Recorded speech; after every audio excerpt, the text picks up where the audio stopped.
It is the 28th of June, 1914 in Sarajevo, and by every rational measure the assassination has already failed. The Archduke Franz Ferdinand, heir to the ancient throne of Austria-Hungary, is riding through the Bosnian capital in an open car with his beloved wife, Sophie, at his side. Strung along the route are half a dozen young men who mean to kill him. Bosnian Serb nationalists, boys really, armed and trained by a shadowy Serbian secret society called the Black Hand. And they have already botched it. As the motorcade passes, one of them hurls a bomb at the Archduke's car. It bounces off the folded roof and explodes beneath the vehicle behind, wounding a dozen people, but leaving Franz Ferdinand untouched. The would-be killer swallows a cyanide capsule that only makes him retch and leaps into a river that turns out to be 4 inches deep. He is dragged out and arrested. The plot is in ruins. The Archduke, shaken but alive, is driven on to the town hall. What kills him is not the plot, but an accident. After the reception, Franz Ferdinand insists on visiting the men wounded by the bomb, and the route to the hospital is changed. But no one thinks to tell the driver. And so the chauffeur, following the original plan, turns off the main avenue onto a narrow side street. An aide cries out that he has gone the wrong way. The driver stops and begins slowly to reverse. And there, by the purest chance, standing on that exact corner outside a delicatessen, is one of the other assassins, a 19-year-old named Gavrilo Princip, who had given up and drifted off after the morning's failure. The Archduke's car halts directly in front of him, barely an arm's length away. Princip steps forward, raises his pistol, and fires twice. Sophie dies almost at once. Franz Ferdinand, the blood pouring from his neck, murmurs to her not to die, to live for their children, and then he too is gone. Of all the ways history turns, few have ever turned on anything so small as a wrong turn down a side street. The consequences were beyond anyone's imagining. Austria-Hungary, with Germany's unconditional backing, seized upon the murder as the pretext to crush little Serbia and the great interlocking alliances of Europe. Wound tight as a watch spring for decades, snapped one after another, Russia mobilized to defend Serbia. Germany declared war on Russia and then on France. German armies poured into neutral Belgium, and Britain declared war on Germany. In barely 5 weeks, a killing on a street corner had become the First World War. Before it was over, some 20 million human beings were dead. 4 empires had fallen, and out of its wreckage would come the Russian Revolution, the rise of communism, a peace so bitter it bred a second and far greater war in the man named Hitler, who would ride that bitterness to power. The historian George Kennan would call it the great seminal catastrophe of the century, the wound from which everything else in the modern age would bleed. But our world is only one of many. Time runs in branches, and every branch turns on a single moment that might have gone another way. A car that stops on the wrong corner, or a car that drives on. Somewhere in that endless web of what-ifs lies a reality in which the chauffeur is simply told the proper route. Let us cross over and follow that world to its end. In this timeline, everything up to the town hall is the same. The morning bomb still fails. The plot still lies in ruins. The frustrated Princip still drifts to his corner. But this time, when the plans change, someone remembers to tell the driver. The car does not turn down the side street. It sweeps straight along the broad avenue, past the delicatessen, and the boy, with the pistol in his pocket, too fast and too far for any shot, and carries Franz Ferdinand out of the city and into the rest of his life. Princip stands frozen on the corner as the motorcade dwindles into the distance, and the moment that would have set the world ablaze simply passes, unlit. That evening, the Archduke and his wife go home to their children. In the chancelleries of Europe, the summer of 1914 becomes just another tense and ordinary season. No one ever learns how close they came. And here lies the first great irony.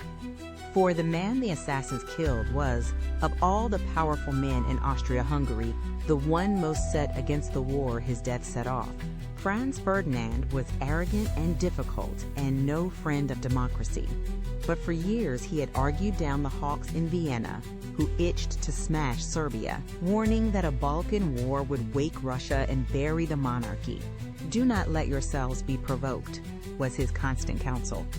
By killing him, the assassins did not merely furnish the spark for war, they murdered the single most powerful voice for peace at the very top of the empire, at the exact moment his restraining hand was needed most.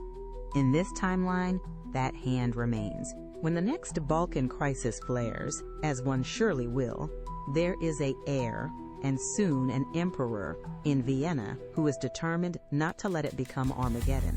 For the old emperor Franz Joseph, who has reigned for 68 years, dies quietly in his bed in 1916, just as he did in our own timeline. And now Franz Ferdinand takes the throne. He comes to it carrying a radical idea he has nursed for years, that the only way to save the ramshackle multinational empire, this prison of nations, seething with Czechs and Croats and Poles and Serbs, is to give those peoples a genuine place within it. He dreams of a federation, a United States of Greater Austria, some had called it, that would drain the poison of nationalism by granting its nations autonomy and dignity. It is a long shot. The Hungarians, who stand to lose their privileged grip, fight it savagely, and it may yet come to nothing, but it is at least an attempt to solve by reform the very problem that in our timeline was solved only by 4 years of slaughter and the empire's total destruction. The Habsburg lands in this world are given a chance to evolve instead of to die, and the great chain of catastrophe that defined our century never forges its first link. Consider Russia. The revolution of 1917 was the child of the war, of the millions of peasants fed into the German guns, of the bread riots and the broken armies and the Tsar regime crumbling under a strain that no peacetime could ever have imposed. Without the war, there is no collapse in 1917. The Romanov monarchy, backward and brittle and widely hated as it is, staggers on and reforms under pressure, as it had haltingly begun to after the last revolution of 1905, while Lenin remains an obscure exile scribbling in a Zurich cafe and the Bolsheviks never seize their moment. Because the moment never comes, there is no Soviet Union. The whole history of communism as a ruling power over a third of the earth, with all the hope and terror and the tens of millions of dead that came with it, goes forever, unwritten. And then there is the darkest thread of all. In 1914, Adolf Hitler is a penniless, failed painter of 25, a nobody drifting through the streets of Munich. It was the war that made him, that gave his empty life a cause, that left him raging in a hospital bed at Germany's surrender, that handed him the poisonous myth of the stab in the back, and the humiliation of Versailles to forge a movement upon. Take away the war, and you take away the soil in which that horror grew. No defeat, no Versailles, no crushing reparations, no hyperinflation trundling wheelbarrows of worthless banknotes through German streets, and so no ruined, humiliated nation, desperate enough to heed a man who promised it vengeance and blood. In all likelihood, Adolf Hitler dies as obscure as he was born, unknown, unmourned, a failure. And the greatest crime in all of human history, the industrial murder of 6 million Jews and millions more besides, does not happen. There is no Holocaust in this world, because the thousand scattered hatreds that fed it are never gathered up and armed and handed the machinery of a state. It is almost too much to hold in the mind that so much darkness might have hung upon one motor car's wrong turn. Nor is it only Europe that the war's absence remakes.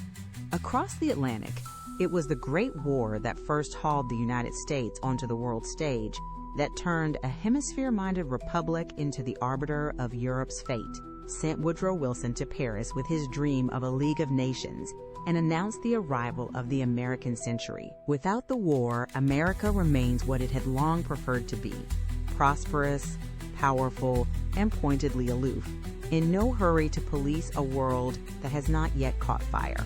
And in the deserts of the Middle East, the modern map is never drawn. It was the collapse of the Ottoman Empire in 1918 that let the victors carve the Arab lands into the shapes we know: Iraq, Syria, Lebanon. The mandates and the frontiers laid down with a pencil and a ruler, the fateful promise of a national home for the Jews in Palestine. Here, the Ottoman state, sick and shrinking as it is, comes apart in its own slow time and its own fashion, and the long century of conflict that those hasty borders bequeathed to us may never be born at all. And yet honesty demands that we resist the fairy tale, where the peace of this world may be far more fragile than it appears. The murder at Sarajevo was the spark, but Europe in 1914 was soaked to the boards in gunpowder. The naval arms race, the rigid and hair-triggered alliances, the mad railway timetables that rewarded whoever mobilized first, the German dread of a Russia growing mightier with every passing year. Those pressures do not evaporate because one car drove straight on. It is entirely possible that the Great War is merely postponed, that it comes instead in 1917 or 1921 over some other Balkan quarrel or colonial insult, wearing nothing but a different date. And the world that is spared, we should remember, is itself no paradise. It is a world of autocrats and empires and subject peoples, of Tsarist prisons and Habsburg censors and the sick and dying Ottoman state, carrying all its own cruelties forward, unpurged. Perhaps the reprieve holds and the tensions slowly ease. Perhaps the century simply finds another way to break its own heart. History, cheated of one catastrophe, does not promise to spare us every other. But this much is certain. The particular 100 years we know, the trenches and the gas, the Somme and Verdun, the Winter Palace stormed and the Reichstag aflame, the cattle cars and the mushroom clouds, the whole blood-drenched shape of the modern age. That century was not decreed by fate. It was lit on a warm June morning by a 19-year-old on the street corner who could not believe his luck when the car he had long given up on rolled to a stop directly in front of him. We prefer to believe that history is carried along by vast and impersonal tides, and so, much of the time, it is. But sometimes the tides lie waiting, coiled and patient, for one boy, on one corner, and one wrong turn of a wheel. The better part of 100 million dead in 2 world wars, and everything we became in their fire, may all trace back to a driver who, in our world, was simply never told the way. This has been historically parallel.